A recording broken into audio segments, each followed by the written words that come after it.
Welcome back, eSIM Studios podcast, episode number 52. Episode number 52. Let me adjust this microphone real quick. There we go. Episode number 52. Now, let me make sure I can hear. I put a strain on the wire. Give me just a second. Testing. Yep. Okay, we're good. Okay. Yeah, we are going to get into Android 15, Mr. Laura. Thank you for joining us. We do a live stream every day. A little late. Typically, I try to do it around 4 to 5 p.m. Central Standard Time. Running late today because I got a lot on my plate, but got to get at least a good 30-45 minutes in here. I want to give a shout out to everybody in the Philippines, everybody in India and Pakistan. They got my podcast up to number 31 in the trending tech podcasts. So thank you very much, everybody out there. I really appreciate it. This is a space where everybody can come and discuss technology, right? That's what it's all about.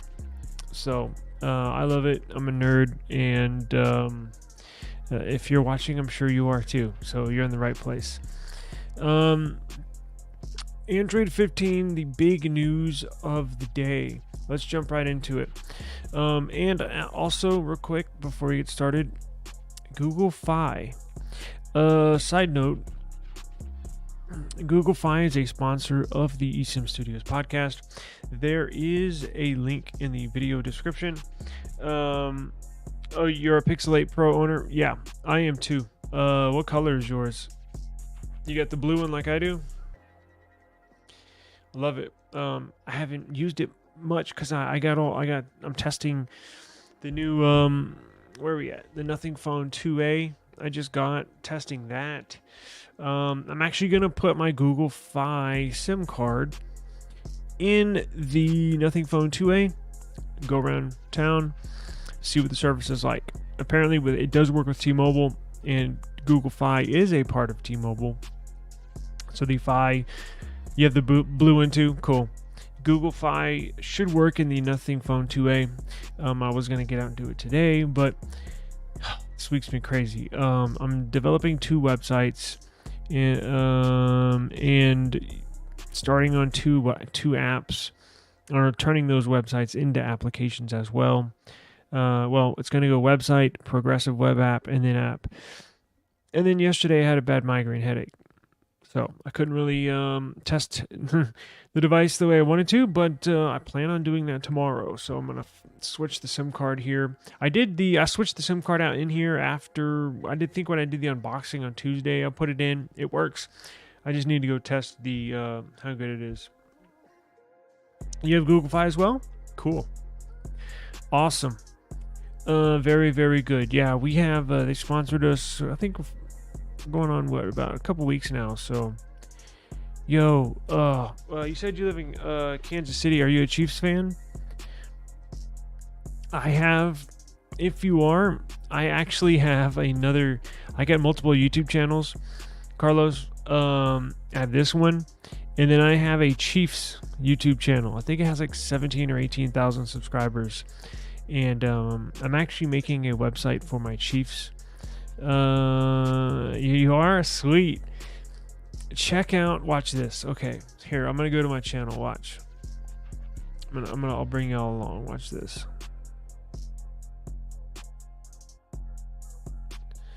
Okay, let's go to YouTube. Then I'll show you my channel.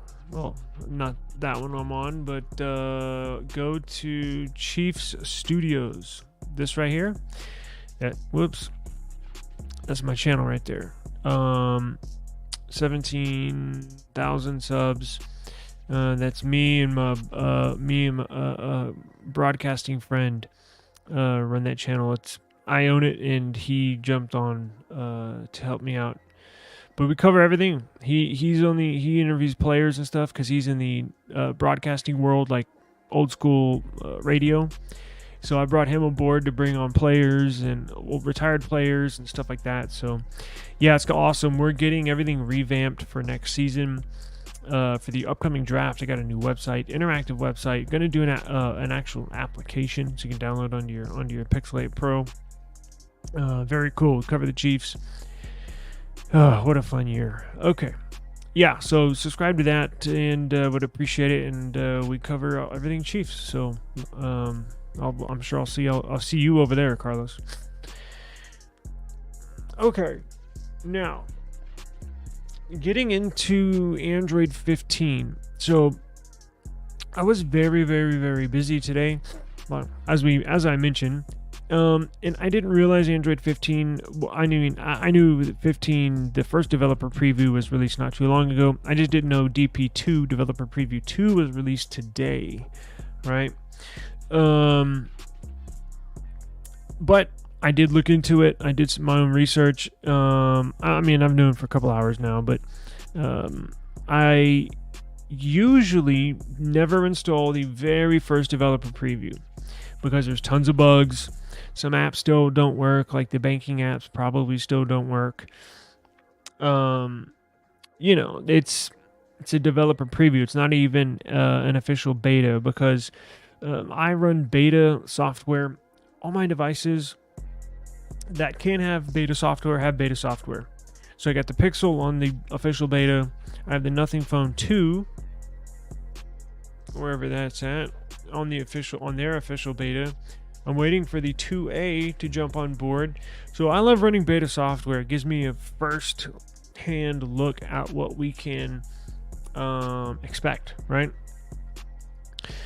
So I did look into it. It looks very cool. There's a bunch of cool features. It looks like we're going to get more functionality introductions as far as things we've never seen before on stock Android in this Android 15 than I can remember in a long time. Check this out.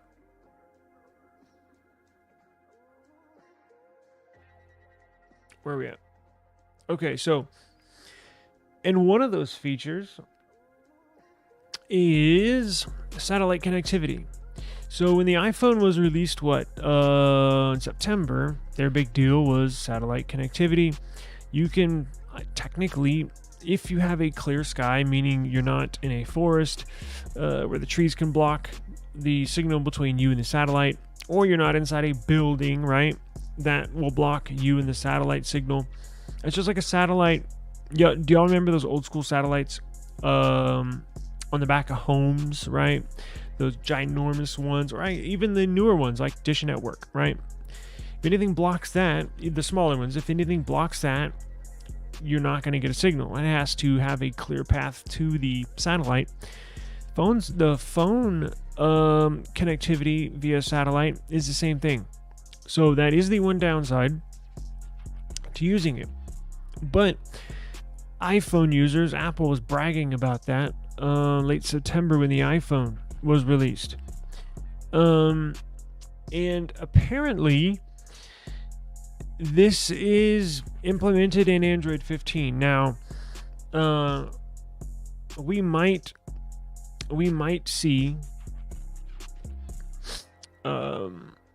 a little bit, depending on, this is very cool, right? However, what's not yet known is how it's not going to be free. I can tell you that it's not going to be free.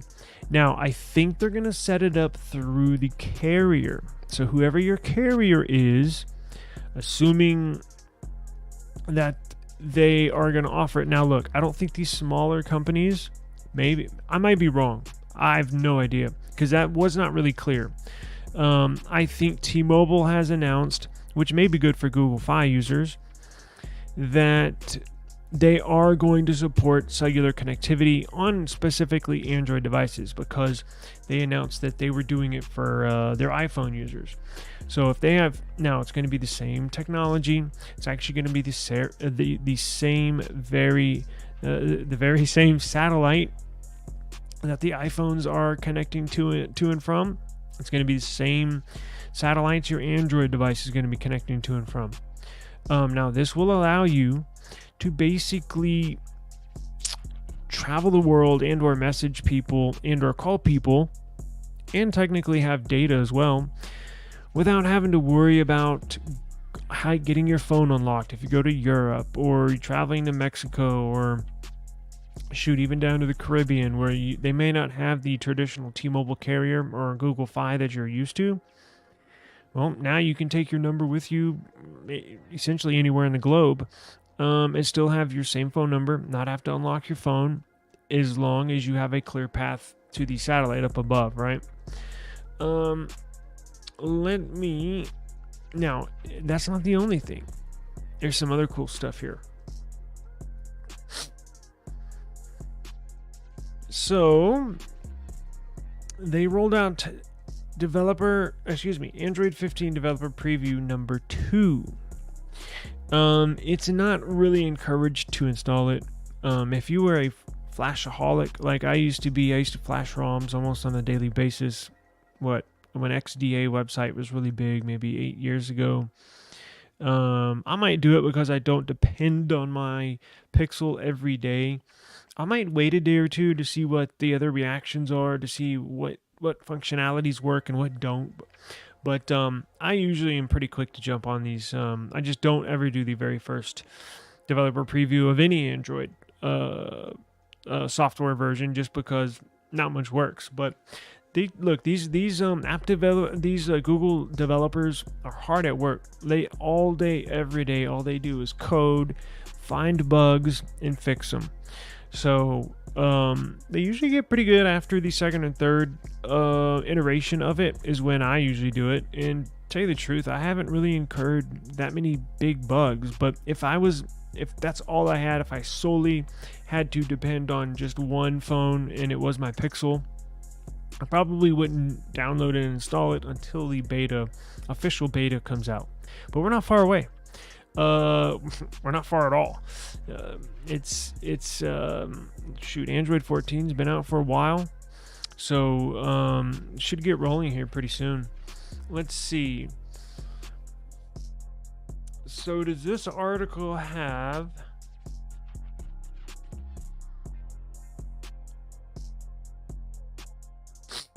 So the Android 15 does implement the user interface elements needed to ensure a consistent user experience across the satellite connectivity landscape, which indicates that the feature may not be restricted to the US market only. And let's see. Yeah, so it'll be available. Now it's on the carriers, or basically, because look, I'm not sure, and I guess we could look this up. Is it whose satellite is it? Is it a Starlink satellite? Is it a satellite? Is there a commission that some of these carriers came together to employ a satellite in outer space? Because that stuff is so expensive, mad expensive. I don't know who owns the satellite up there. But here, look at the screenshot. So this is basically what it's going to look like. So it'll have your satellite network name. Because if T-Mobile offers it, T-Mobile would have to essentially resell that satellite service to you. So they may not want you to go through if it is a Starlink satellite. I'm assuming what they're going to do is Starlink is going to resell their service. So instead of sending it directly to you, the service from space, and then billing you, I think they're going to route it through the carrier, and then the carrier is going to pay Starlink depending on how much data and call services are used, right? Let's see. It says Android 15 provides support for SMS apps and preloaded RCS apps to use the satellite connectivity for sending and receiving messages. That means that the satellite connectivity will not be limited to emergency uses only. If you remember when iPhone was released, I think that was I think iPhone, it was only for emergency services. I'm almost 100% sure. Now, a few months later, Android, more specifically Google and/or Pixel, releases theirs with it implemented into it, and theirs offers not only emergency services but calls, data, text messaging like a normal phone. And here it says, leaks and rumors from inside the industry indicate that T-Mobile will tie in connectivity features and/or services, but Google has not yet released such details. Here's why I think people like Carlos and myself and a lot of our other subscribers might get lucky. Google is spearheading this venture, satellite connectivity venture. Google offers Google Fi service, right? Google owns Google Fi. Google spearheading this satellite connectivity on Android, and they're going to tie it into T-Mobile. So Google Fi uses T-Mobile for service. So that's why I think people that do have Google Fi are going to be in luck, because it looks like T-Mobile is going to offer it first, and it looks like Google might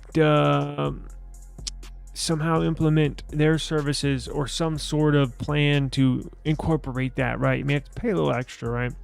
Shoot, Google might have put their own satellite up there. I honestly don't know, but I'll look that up, because I wonder about whose satellite is that, right? Whose satellite is that? So there's a number of things in this Android 15 release. So there's better cover screen support. Now app developers can declare a property to allow their app to be presented on a small cover screen of supported flippable devices, i.e. the Samsung Galaxy Z, the new Flip 6, the new Fold 6, the Pixel Fold, right? So it offers better functionality when you have a foldable, which is always good. And then there's also screen record detection. iPhone. Android 15 will now allow apps to detect when they are being screen recorded. For apps that perform sensitive operations, developers can now invoke new APIs to allow the content to be hidden within such screen recordings. So essentially, the operating system knows when it's screen recording, right? Some apps don't. The main operating system will override some of the apps. I don't believe you can take a screenshot or screen record like when you have a banking app open, stuff like that. So it just gets better, more smarter screen detection and what is on your screen. Now, we also have HDR headroom control. HDR headroom control allows apps to control the HDR headroom to balance SDR and HDR content. The system will automatically choose HDR headroom appropriate for the device's capabilities and the bit depth of the the panel. Now, what does this say here? This can negatively impact experiences where there is a small part of HDR content and can overpower the perceived brightness of the rest of the SDR content. Hence, Google is allowing app developers to control the HDR headroom. So what does that mean? That just means get better performance when you're taking photos, high quality photos and videos. HDR high definition range is much better than standard definition range.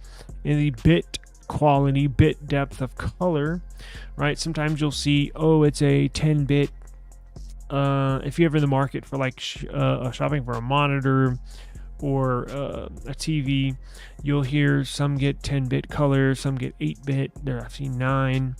So this basically juggles everything, and it's the next generation in using smart high definition and or high resolution content when viewing and taking still photos and videos as well. It does give an example here. Let's see. Can I tell an is there anything on here? So on the right is HDR 15. Jesus. It's Android 15 HDR activated on the right. And on the left, I believe there is no. It both says that, but I can tell a little difference. Check up here. You see on the top center where the what are those tacos? The one on the right looks a little dimmer, right? Then check that out. So look at the tacos up there on the left. So I'm assuming the one on the left has HDR activated, and the one on the right has SDR. And again, it's better for color detection, color gamut, just gives you better overall quality photos. So a much need, well, I would say much needed, but it's always a pleasant surprise to see them continually working at the sensors and or the software inside the phone that can help assist the sensors give you the best quality image possible. Now here's a cool one. Loudness control. We go into the audio side. So Android 15 introduces a new standard of audio. Support for CTA 2075. That is a loudness standard that helps app developers avoid loudness inconsistencies, right? And ensures that the users don't have to consistently adjust volume when switching between content. It's kind of like on those old school. You remember when you watch a TV, how you're watching a normal program, and then the commercial, they go for commercial break. Commercials come on, and it's like mad loud, and then they go back to the TV show, and it's not as loud. A loose example of what they're attempting to fix. Now, I haven't really come across and or can think of a time where I don't know, where an app is louder than the other. But that's basically what it's doing, right? Google says that the Android system leverages known characteristics of the output device, meaning your headphones, your speakers, along with the loudness metadata available in the AAC audio content, to intelligently adjust the audio loudness and dynamic range for compression levels. Those of you, I apologize, I do a lot of testing, and one thing that still blows me away to this day is how good the audio is on the Pixel. Not only audio out, like what you hear, like if you're watching a YouTube video with no Bluetooth earbuds or no connected headphones, but I'm talking when you're recording a video, it picks up the audio, your voice sounds so much louder, but not distorted louder, clearer louder. Sounds like I'm sitting right there next to you. Google's really hammering down the audio side of these Pixel devices, and I like to see stuff like this in these updates, the behind the scenes stuff that maybe not get all the fluff, or it's not going to break headlines on these websites, but little stuff like that I absolutely love to see them improving on, because in my opinion, they're the leader in audio recording when it just comes from the device microphones. I got a lot of different devices here. Nothing sounds as good as the Pixel when recording. So it's always good to hear them improve upon that, right? Audio sharing. So this is familiar and I guess more popular in Samsung devices. You can basically play audio. So Google's going to introduce this in Android 15 into the Pixel devices, and then eventually other Android devices. But you can essentially play the audio on your phone onto other devices or multiple devices. Samsung has that in their phones. It's called audio sharing. The feature can be found in the settings under connected devices. This is a new setting that will make it easier for users to start and join AuraCast. Now, this is cool. Built-in app archiving. And Google is implementing. Damn it! I just activated all my search. They're implementing this new app archiving. Let's see. Damn, but it might mess up your. Let's see. This means Android 14. Hold up, I am just totally messed up right here. So we got audio sharing, built-in app archiving. So they're basically going to save space on your app. On your phone. Meaning, if there's an application that you do not use that often, I have a gazillion of apps that I just don't use. I actually need to uninstall a lot of these. Google's saying, have no fear. We are going to essentially store that app data that you don't ever use. Use it like once a month, once every 2 months, or never. As you use an app, it stores data. Whatever you do while you use that app on your phone, it's collecting not necessarily personal data, but I'm talking about app data, right? Like music you play or games that you play, it saves that cache. Well, they're going to allow app archiving by saving that data in the cloud instead of saving that data to that app that you never use on your device, which, if you have a bunch of apps you don't use, you can easily blow through your storage just by having too many apps, right? This is going to help alleviate some of those storage capacity issues. And here are some other miscellaneous changes. And one of these I was very happy to see today, because probably out of all of these that we have just gone over, there's one that really bugs the hell out of me, and I think they're going to fix it finally. So on some other miscellaneous changes, there is a built-in PDF renderer. It is a project mainline module, whatever the hell that means. Project mainline module, allowing it to be updated through the Google Play Store, basically your app store. Google is including an early preview of some of these improvements that would give the app that use the API to render password protected files and annotations and allow for form editing, searching, selection with copying. Also, the new APIs allow apps to track their app startup and stop state, display their detailed app size information, and more. And now, one special feature that I'm so happy to see is a better, definitely more improved NFC payment experience. What do they call it? A non-touch payment experience. How many times? That's why even in the past I used to love using Samsung phones before they switched how they make the technology that Samsung used to use. Used to work on any POS system out where you swipe your debit or credit card, that magnetic strip. Well, Samsung would have a different technology than what we're talking about here now, and it worked flawlessly. Now they've stopped using that technology, and it really bugs me because whenever I try to use and/or pay with my Pixel, it never works.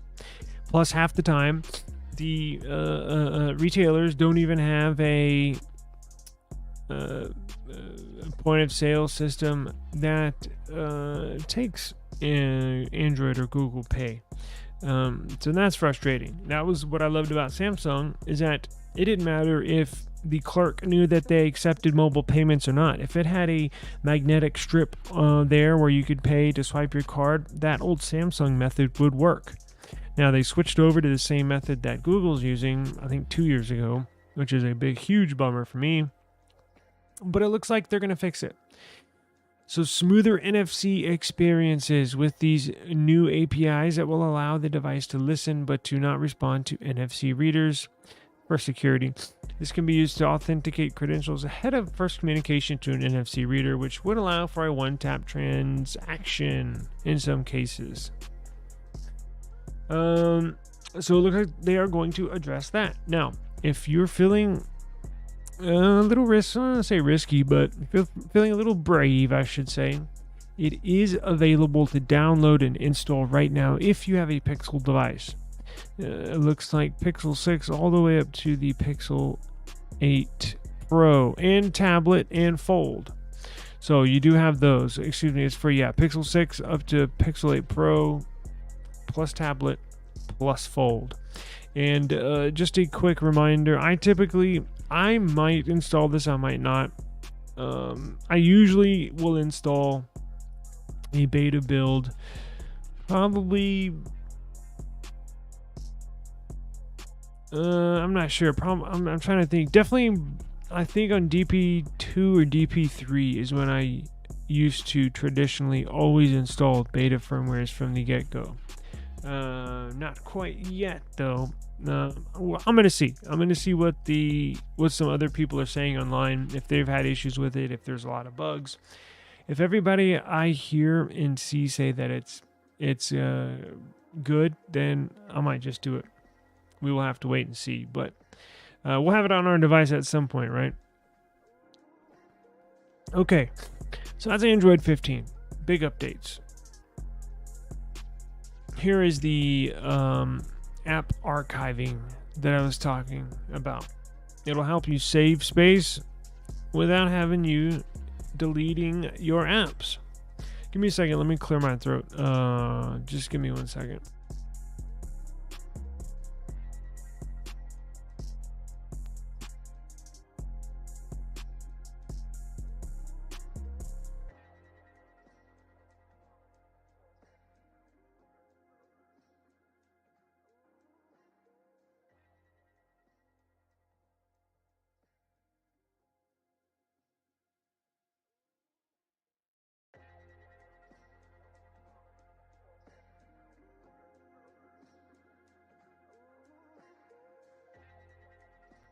Okay, I am back. Now, as I mentioned, it will save space without having to delete your applications or the data that's associated with those apps. So that's nice, right? I definitely can't use a 128 gig storage device anymore. I just blow through that storage way too fast. But we mentioned that it was just another article that was pulled up. Now, speaking of Google, speaking of Pixel, it looks like the Pixel 8a release date right around the corner, right? They've typically always released their A series devices at the Google I/O. I think they skipped one of the pandemic years. I think it was 2021, I believe, when everything was so new and the lockdown was in full effect. I believe they skipped the I/O and releasing the Pixel A series that year, but they've released it since then. What was it, the 6A 5A? Yeah, it had to have been the 6A, I believe. But Google I/O is a few weeks away. And it looks like they're going to continue that tradition of releasing the A series on and or during the Pixel I/O, which is a keynote event, which is like all the Google board members or a select few get on stage and boast and brag about what they've done in this whole last year, and what we all have to look forward to in this upcoming year with all this cool stuff that they're doing. And they'll go over numbers, and we have over 1.2 billion active Android users, and that kind of stuff. I would like to go to one just to see it in person, but it kind of looks boring. But you would get to go to the launch of this. So if you watched yesterday's episode, it did pass through the FCC, and it did pass, may I add. So it does have FCC approval. Now, now this is something we did not know, but going through the records, FYI, every device that gets released in America has to be approved through the FCC. If it emits some kind of frequencies, right, they got to inspect it and make sure it's good. But little unknown, or I guess little known fact, is that all those records are public. So when these devices go through the FCC, well, before it gets launched, because they have to have approval before you can sell them, all their findings, all the device, not all, but a lot of the device specs are in these public records. And I noticed this when I was looking at the public records after I did our live stream yesterday. And I was like, wait, hold up. It's going to have what? And here's a perfect article to give an example. So they're going to actually upgrade. They are upgrading the 8A, the A series this year. They're going to put 120 hertz refresh rate in the display of the A series, which is a quick jump up from the 90 that everybody was dying. Google was on 60 hertz refresh rate for years on their A series. For years. And then I think, what was it? Wasn't the 6A? It was one or two generations ago that they finally switched to 90 hertz. So 60 hertz is pretty slow. I can tell the difference. 90 hertz, you can tell a noticeable difference between a 90 hertz phone and a 60 hertz phone. Noticeable difference. But moving from a 90 to a 120, which all major, at least Android flagship phones have, I'm not sure if you'll be able to tell a big difference, but they're going to upgrade it nonetheless, right? But unfortunately, they're also upgrading the price as well. It looks like it's going to be $549 for their mid-range phone. We saw a price increase this past year of $50, which everybody was like, oh, that sucks, because it was one of the best mid-range phones you could buy for the money, hands down. And then now that was like, up until like the 6A, which was, I think it was $450, brand new $450, the 6A. Then they upgraded the 7A. They put in a 90 hertz refresh rate, which everybody applauded them for, in a couple of more internal upgrades in components, but they also bumped up the price $50. So instead of $449, right, for the 6A, it was $499 for the 7A. And it looks like we're unfortunately continuing that trend, because the leaks and the rumors and the information that we have say that they are going to increase the price again to $549. So they basically increased it $100 over the last 2 years, $50 every year. Now, is it a mid-range phone? I mean, yes, it still is a mid-range phone, but is it the best value? Is it the best phone, the best performing phone you can buy at the cheapest amount? I don't know. After using, I haven't really used it that much because busy week and a headache yesterday.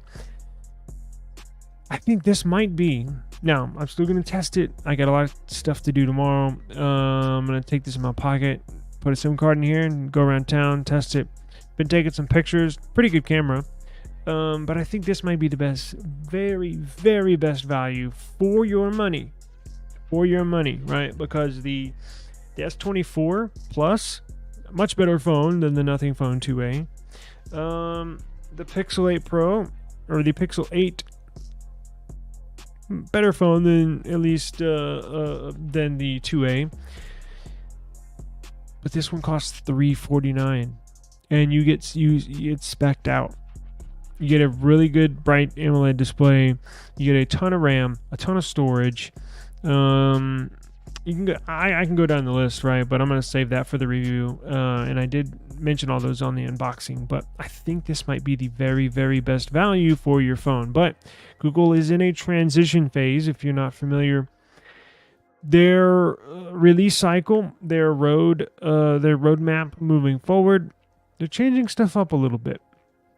in pure data, pure just seeing what they've been doing over the last couple of years, it looks like they're headed in that direction. So their roadmap shows them releasing 3 flagship devices this year, and looks like we are going to get a Pixel 9 Pro, a Pixel 9, and then a Pixel 9 Pro. But how are they going to name it? Because that's going to interfere with the naming. The big one was traditionally the Pro. Are they going to call it Ultra now? Are they going to call the Pixel 9 Plus for the smaller? Because they're going to have a big flagship device, 6.7 inch, right? Like the Pixel 8 Pro. So that's staying. But it looks like they're going to release 2 smaller phones. A small, similar to a Pixel 8, which would be the Pixel 9. But they're also going to release a small flagship version. So it'll be the smaller screen size, but all the hardware and components that match up with the Pro series, right? Which is a pleasant surprise. So increasing the prices a little bit on these A series. Not sure how that's going to affect sales. I just don't know. But a lot of stuff are increasing, right? The S24 Ultra went up $100 this year, while their S24 and S24 Plus stayed the same. Nothing is essentially going down on price, which is you just don't see that. We'll have to see, right? We will have numbers don't lie. Now it's going to take a while to get these sales numbers out for the A series. It first has to get launched. But it'll be a few months after that, get some of these numbers rolling in to see, did that rise in the price affect sales? I don't know. We don't know now, but I don't know if it will, in the future. At some point it has to, right? At some point it has to interfere, because price is the absolute number one factor when purchasing something, especially when it comes to something that's not cheap. Prices, some of these companies have to really fine tune where they think they can set the prices at. And is this too much? I don't know, but what I do know is we got to be getting close. If $549 is not over the limit, it's got to be close. Because when you hit the 6, they're only $50 away from being $600. When you hit that 6, or something about that 6 number, like $600, that you absolutely cannot be considered a mid-range phone anymore. That's like a I hate to say upper mid-range phone, lower end flagship, dare I say. But there's not really many phones. Maybe I'm wrong, but I can't think of any phones. There might be Chinese phones that fall in that category, but of course the OnePlus 12R would fall into that category. I guess the Nothing Phone 3 would fall into that category. So we'll battle it out here. We will hash it out here.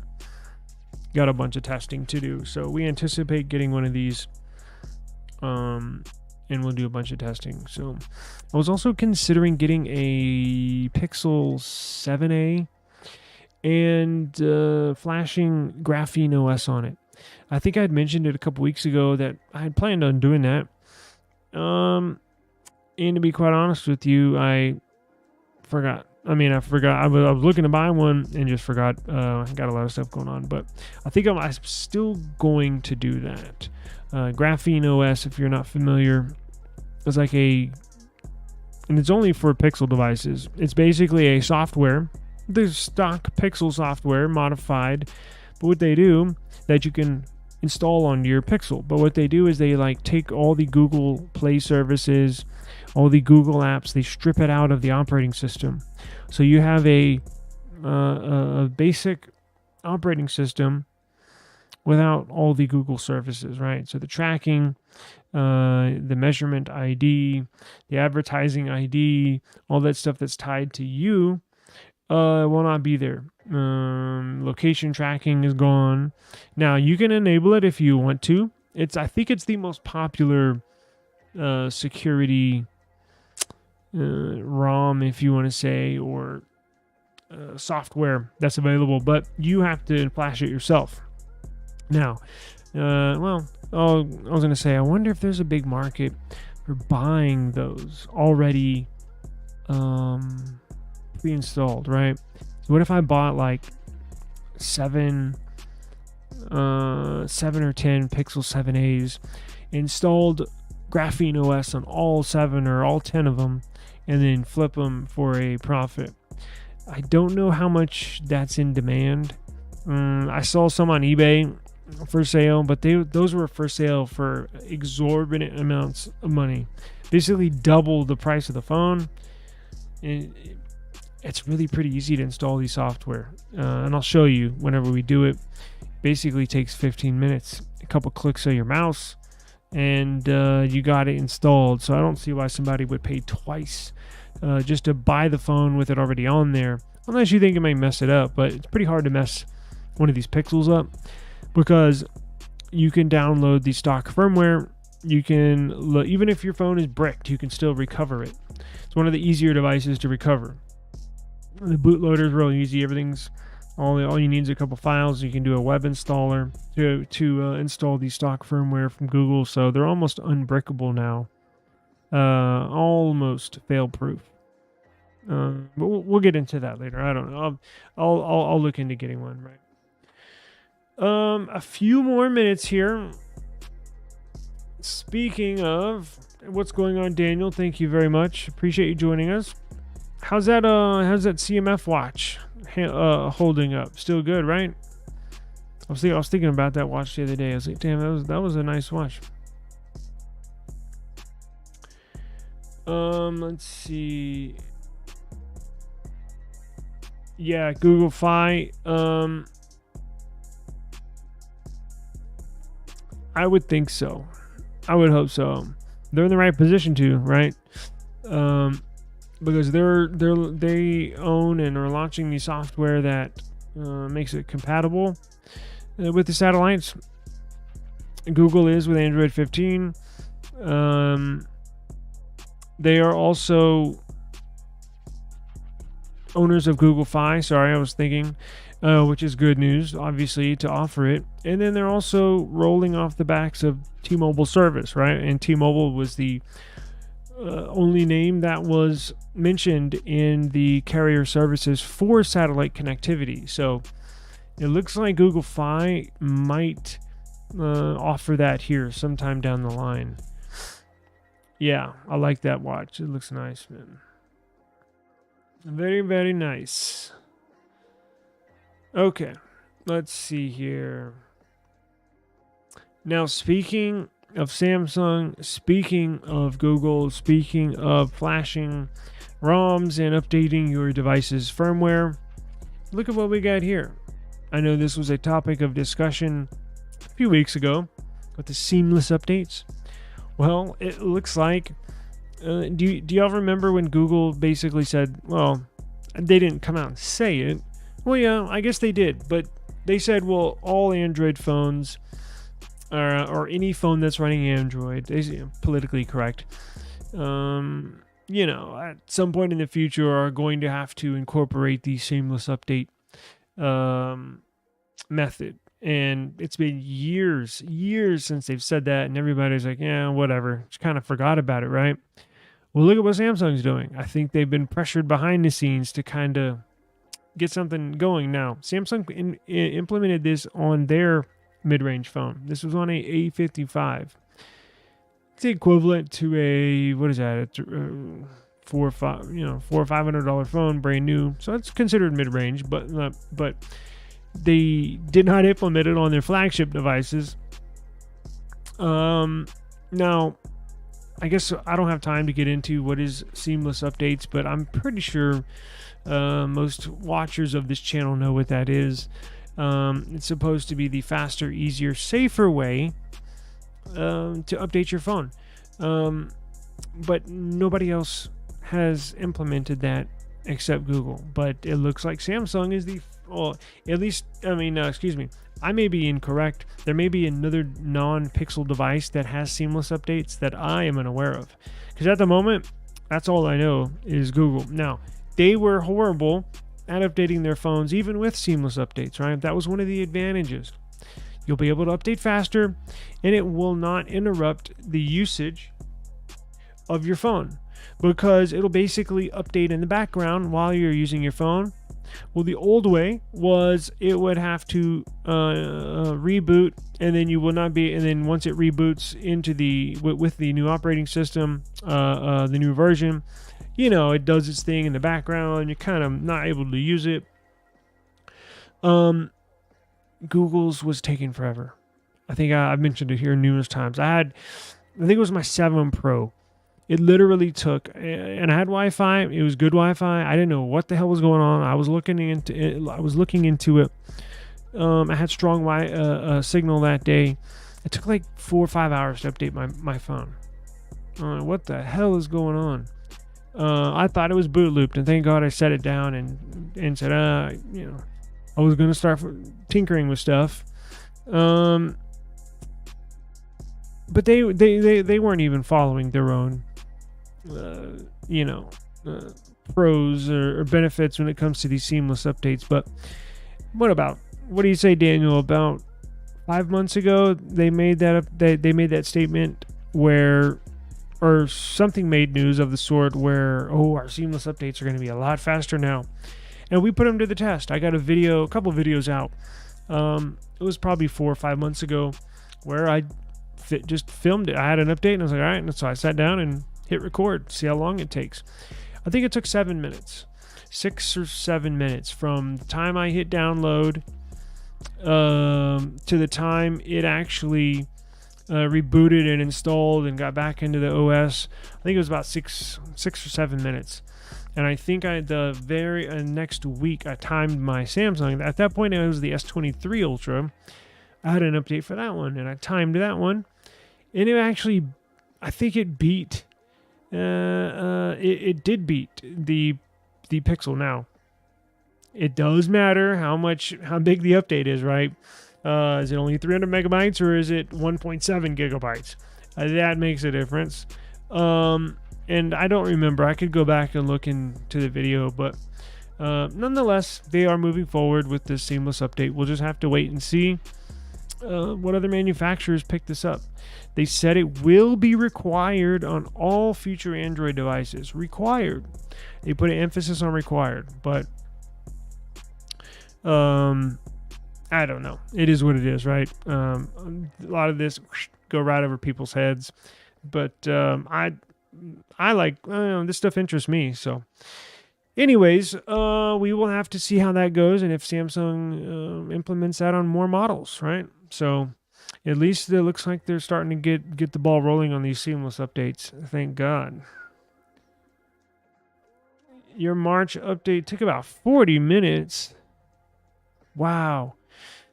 It does. And that's the thing. And that's what I wanted to, it matters how fast your internet is because you do have to download that data, that file packet, that zip file. Matters the file size. It matters how fast your internet is. Those are probably the two major factors, right, that I can think of. Yeah, it'll vary, right? I don't know what happened to that one time that took 4 or 5 hours. I have no idea because internet was good. The file size, I think I looked it up, is like what was it? I think it was like, it wasn't even that big. It was just right around a gig, I think. It was like 1.2 gigs, something like that. But I don't know. It's just a fluke, I guess, of an update. But alrighty, I'm about to wrap this up. Oh, one last thing before I get out of here. One cool thing on YouTube now. For creators, I saw this news flash a few days ago, and I was going through my videos, like even today, and today was the first day I saw this. So now, for people that upload YouTube videos, anybody that uploads, me, you watching, you have to go through when you update, when you upload, they ask you questions. Is it made for kids, not made for kids, this or that? Now they ask you, does this content or the video have any artificial intelligence in it? I think there's 3 options. Does it impersonate anybody physically, the looks? Does it impersonate anybody vocally, audio, right, talking? Or do you manipulate any part of the video through artificial intelligence? That was the 3rd one. So if you hit yes on any one of the 3, it'll show, like when there's a paid promotion, it'll show you a little tag on the top right or top left of the video. I think it says like paid promotion. It's going to say artificial intelligence video. I don't know. I haven't seen one yet, but I'm sure everybody will. Creators are supposed to be truthful. As you know, we got into the creator. 80 something % of creators are not truthful when it comes to paid promotions. So who knows? But the option's there. So interesting. So just thought I would mention that. So be on the lookout for that. But I got to roll. It's about getting a little late over here. Sun going down. Still not used to the time change. Crazy. I appreciate you joining us. Thank you, Daniel. Thank you, Carlos. I'm going to do a giveaway tomorrow. Tomorrow's the day. Friday's the big day. I'm going to do another Google Wi-Fi router. So join us tomorrow. I'll put a community. I'll put a. Let me get off of this. I'll put a community post out tomorrow. I'll do pictures of what we're gonna give away. I think I have some more cases, so we'll do a nice big giveaway tomorrow. So, and I'll make sure to be put a time out there as early as I can, and I'll make sure I start on time. So, join us tomorrow, and you could win you something. So, just like Daniel got his CMF watch, right? So it'll be open for everybody. Anybody that wants to enter can certainly do so on tomorrow's show. Thank you very much for joining us, and I will see you tomorrow. Peace out. Oh, lots of what the hell is that? Oh, I heard some noise. Lots of 2A videos on the rise. Peace.